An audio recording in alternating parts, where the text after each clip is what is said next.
എപ്പോൾ വേണമെങ്കിലും കാട്ടാനയോ കടുവയോ നാട്ടിലിറങ്ങാവുന്ന അവസ്ഥയാണ് വയനാട്ടിൽ. മനുഷ്യ വന്യജീവി സംഘർഷം ഏറ്റവും രൂക്ഷമായ പ്രദേശങ്ങൾ ഉൾപ്പെടുന്നത് സൗത്ത് വയനാട് ഡിവിഷനിലെ ചെതലയം മേപ്പാടി റേഞ്ചുകളിലാണ്. ഈ രണ്ട് റേഞ്ചുകളിലെയും ഫോറസ്റ്റ് റേഞ്ച് ഓഫീസർമാർ നിലവിൽ വാളയാറിൽ പരിശീലനത്തിലാണ്.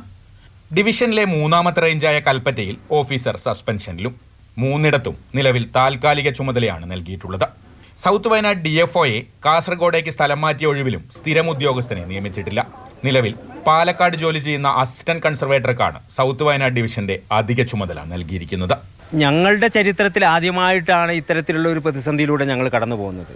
മുട്ടിൽ മരമുറിയുടെ പ്രതിസന്ധി ഉണ്ടായിരുന്നെങ്കിൽ പോലും അതൊന്നും ഇത്ര എനിക്കൊന്ന് റേഞ്ച് ഓഫീസുകളിലോ അല്ലെങ്കിൽ മറ്റ് സംവിധാനങ്ങളിലോ ആളുകളില്ലാതെ ഇതൊരു അന്യാധീനപ്പെട്ട് പോയി കുത്തഴിഞ്ഞ രീതിയിലുള്ള ഒരു സംവിധാനമായിട്ട് മാറിയിട്ടില്ലായിരുന്നു. പേരിയ മാനന്തവാടി റേഞ്ച് ഓഫീസർമാർക്കാണ് ചെതലയത്തിന്റെയും മേപ്പാടിയുടെയും അധിക ചുമതല.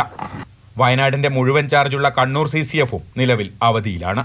എന്തെങ്കിലും അടിയന്തര സാഹചര്യമുണ്ടായാൽ നേരിടാൻ താഴെത്തട്ടിലും മുകൾ തട്ടിലും ഉദ്യോഗസ്ഥരില്ലാത്ത അവസ്ഥയിലാണ് വയനാട്ടിലെ വനം വകുപ്പ്. മാതൃഭൂമി ന്യൂസ്, വയനാട്.